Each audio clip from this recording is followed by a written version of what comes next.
family structure and function. The family's life cycle represents a composite of the individual developmental changes of family members. It shows the evolution of the marital relationship and presents cyclic development of the evolving family unit. The Recon family is a closely knit family with good interpersonal relationships. They maintain harmony and can easily express their love and can cope up with stress through the support of each family member. So for the Recon family, Hubert Recon is the head of the household. He is the primary breadwinner of the family.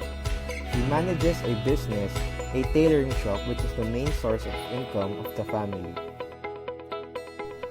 Laurinette Recon, our index patient, is the wife of Hubert. She is in charge of the daily house chores, including cooking, cleaning, and laundry work. Bert Recon is the eldest son. He works as an engineer in a company in Manila, and he sometimes gives part of his profit as help for the family. Hubert Recon Jr. is the second born.